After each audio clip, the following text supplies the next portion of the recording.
السلام علیکم ورحمۃ اللہ وبرکاتہ. اعوذ باللہ من الشیطان الرجیم. بسم اللہ الرحمن الرحیم.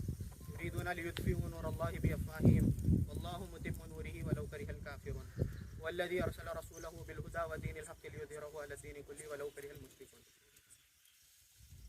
عزیز ساتھیو، ہم دیکھ رہے ہیں کہ کس طریقے سے پچھلے دنوں میں غزہ کے معصوم لوگوں پر، معصوم انسانوں پر اسرائیل اپنی بربریت جاری کری ہوئی ہے.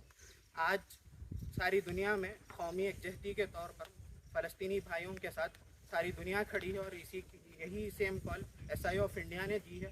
اور ہم حیدرآباد میں بھی تقریباً 10 سے زائد مقامات پر الگ الگ جگہ پر بعد نماز جمعہ سولیڈیرٹی گیدرنگز ہم نے منعقد کیے ہیں. ماضی میں بھی ہم نے ہر وقت جبھی بھی اسرائیل کی بربریت بڑھی ہے، ہم نے فلسطین اور ہمارے غزہ کے بھائیوں کے ساتھ یکجہتی دکھائی ہے اور الگ الگ طریقے سے ڈیمانسٹریشنز کیے ہیں. سب سے پہلی بات تو میں یہ بیان کرنا چاہتا ہوں کہ ہمارے لیے فلسطین کیوں اہمیت کا حامل ہے. ایک تو اس کی ایک اپنی ریلیجس سینکٹیٹی ہے. جس طریقے سے کرسچنس کے لیے ویٹیکن سٹی کی ایک اہمیت ہوتی ہے، اسی طریقے سے مسلمانوں کے لیے جہاں پر مسجد الحرام اور مسجد نبوی کی ایک اہمیت ہے، اسی کے ساتھ ساتھ بیت المقدس جو مسجد اقصی ہمارا قبلہ اول ہے، اس کی بے انتہا اہمیت ہے. اور ہم اسی کے لیے یہاں پر جمع ہوئے ہیں اور یہ کال دے رہے ہیں کہ ہم آپ کے ساتھ ہیں، آپ اکیلے نہیں ہیں. اس کے بعد کچھ ہمارے ڈیمانڈز ہیں جو ہم رکھنا چاہ رہے ہیں. سب سے پہلی چیز تو ہم انٹرنیشنل وہ تمام مسلم ممالک اور OIC سے کرنا چاہتے ہیں کہ ہم یہ بات رکھنا چاہتے ہیں کہ صرف 2 ممالک کو ہم دیکھتے ہیں کہ لبنان اور ایران، اس کے علاوہ کوئی ملک سپورٹ میں صرف لپ ٹاکس کر رہا ہے، زبانی بول کر رہا ہے، اور اس کے علاوہ کوئی مدد نہیں ہو رہی ہے. تو ہم یہ کہتے ہیں کہ اس سے آگے بڑھ کر کچھ عملی اقدامات دوسرے ممالک بھی کرنا چاہیے. دوسری جو ہماری ڈیمانڈ ہے وہ ہماری خود اپنی حکومت سے ہے، حکومت ہند سے.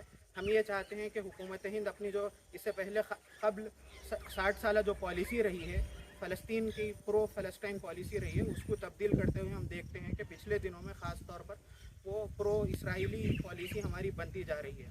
تو ہم خاص طور پر یہ بھی ڈیمانڈ کرتے ہیں کہ اسرائیل اور فلسطین کے مسئلے کو سمجھیے کہ جس طریقے سے 1857 سے 1947 کے بیچ میں جو پوری آزادی کی جنگ تھی، اور برٹشرز نے جس طریقے سے مسلمانوں کو اور پھر ہندوستانیوں کو یہاں پر باغی کہے تھے، وہی سیم حل فلسطین اور اسرائیل کی جنگ کا ہے. اور اسرائیل فلسطینیوں کی جگہ پر خالی قبضہ کر رکھے ہوئے ہیں، اور وہ لوگ فلسطینیوں کو بدنام کر رہے ہیں کہ یہ لوگ ظلم اور بربریت کر رہے ہیں.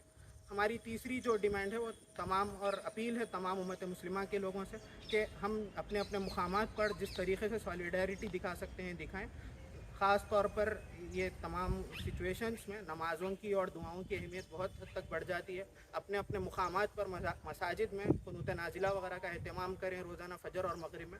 ساتھ ہی ساتھ زیادہ سے زیادہ کثیر تعداد میں دعاؤں وغیرہ کا اہتمام کریں. اور ہم آخری میں پھر سے یہی چیز کہتے ہوئے اپنی بات ختم کروں گا کہ SIO ہمیشہ سے ماضی سے SIO اور جماعت اسلامی فلسطین کے سپورٹ میں ٹھہری ہوئی ہے.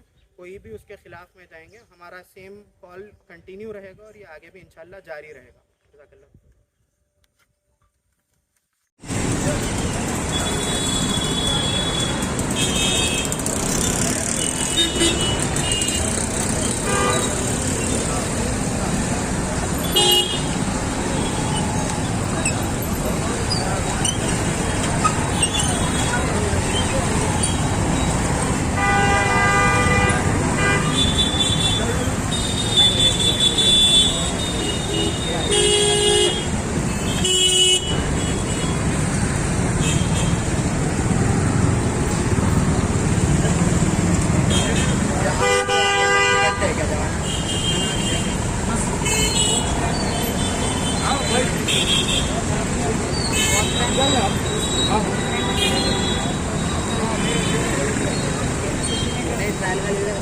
بس